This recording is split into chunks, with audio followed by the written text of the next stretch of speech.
இந்த வீடியோவ பாத்துட்டு வாங்க. தற்கொலை பண்ணிக்கலாமா அப்படின்ற ஒரு சூழ்நிலையில தான் விவசாயிகள் நிறைய பேர் இருக்காங்க. ஆனா நீங்க இப்ப அடிச்ச ட்விஸ்ட் மனசு எல்லார் மனசையும் காயப்படுத்திருச்சு. அப்ப நமக்கு என்னைக்குமே விடிவு காலம் இல்ல அப்படின்ற மாதிரி ஆயிடுச்சு. இவங்க ஏன் இப்படி சொல்றாங்க அப்படின்னும் அவங்களே சொல்லுவாங்க. அதையும் பாத்துட்டு வாங்க. நிறைய விவசாயிகள் கொந்தளிச்சிட்டு இருக்காங்க. காரணம் என்ன அப்படின்னா 5 ஏக்கருக்குள்ள இருக்கிறவங்களுக்கு முழு தள்ளுபடி, வட்டியில்லா கடன் தள்ளுபடின்னு சொல்லிருந்தீங்க. 5 ஏக்கருக்கு மேல இருக்கிறவங்களுக்கு 50% சொல்லிருந்தீங்க. ஆனா இப்ப நீங்க என்ன செஞ்சிருக்கீங்க தெரியுமா? இல்ல இப்படிலாம் சொல்லல அப்படின்னு ஒரு வேளை சொல்ல போறீங்களா? இருங்க. நம்ம எல்லாருக்கும் சோறு போடுற நம்ம தெய்வங்களான விவசாயிகளுக்கான அஜெண்டா கொஞ்சம் படிப்போமா? 5 ஏக்கருக்கு குறைவான நிலமுள்ள விவசாயிகளுக்கு வேளாண் கூட்டுறவு சங்கங்களில் வாங்கிய பயிர்க்கடன் முழுமையாக தள்ளுபடி செய்யப்படும். 5 ஏக்கருக்கு மேல் உள்ள விவசாயிகளுக்கு 50% தள்ளுபடி செய்யப்படும். ஓகேவா? அதுக்கு என்ன அர்த்தம்? இப்ப நான் 4 ஏக்கர் வச்சிருக்கிறேன், நீங்க 6 ஏக்கர் வச்சிருக்கீங்கன்னு வச்சுக்கோங்க. இப்ப எனக்கு நான் 1 லட்ச ரூபாய் கடன் வாங்கியிருந்தா எனக்கு 1 லட்ச ரூபாயும் தள்ளுபடி ஆகணும். நீங்க 1 லட்ச ரூபாய் கடன் வாங்கியிருந்தா உங்களுக்கு 50,000 ரூபாய் தள்ளுபடி ஆகணும். ஆனா இங்கதான் இருக்கு ஒரு செக். நீங்க 50,000 ரூபாய் தான் கடன் வாங்கியிருக்கணுமா?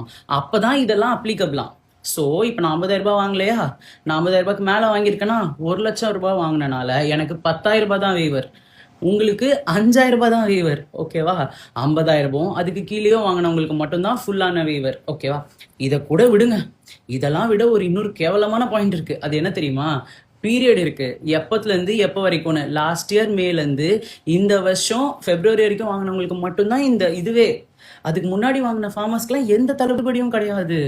ஓகேவா? இதுல வேற அவர் ஒண்ணு சொன்னாரு, திமுக மாதிரி எல்லாருக்கும்னு சொல்லிட்டு அதுல தகுதி பிக்ஸ் பண்ணி பாகுபாடு காட்டி ஏமாற்ற மாட்டோம்.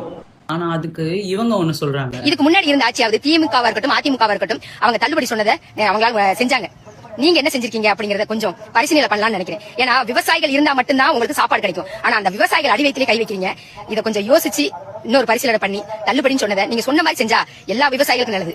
இந்த வீடியோ நீங்க மக்கள் கிட்ட பொய்யான வாக்குறுதிகள் கொடுத்து அதெல்லாம் நிறைவேற்றாம மக்களை ஏமாத்துறீங்கன்னு இதை நம்பிதான் உங்களுக்கு டெல்டா ரீஜன்ல இருக்க மக்கள் எல்லாரோட ஓட்டும் வந்துச்சு, அவங்க எல்லாரையுமே நீங்க இன்னைக்கு ஏமாத்திருக்கீங்கன்னு சொல்றதுக்காக இந்த வீடியோ கிடையாது. இந்த வீடியோ எதுக்குன்னா அவங்களோட கோரிக்கை மறுபரிசீலனை பண்ணுங்க, எங்களுக்கு நீங்க சொன்ன மாதிரி பண்ணி கொடுங்கன்னு கேக்குறாங்க. முடிஞ்சா கொஞ்சம் அதை பண்ணி கொடுங்க. எதிர்பார்ப்போட இருந்தவங்களுக்கு 5,000 10,000 கடைசியில பிச்சைக்காரங்கன்றத நீங்களும் நிரூபிச்சிட்டீங்க.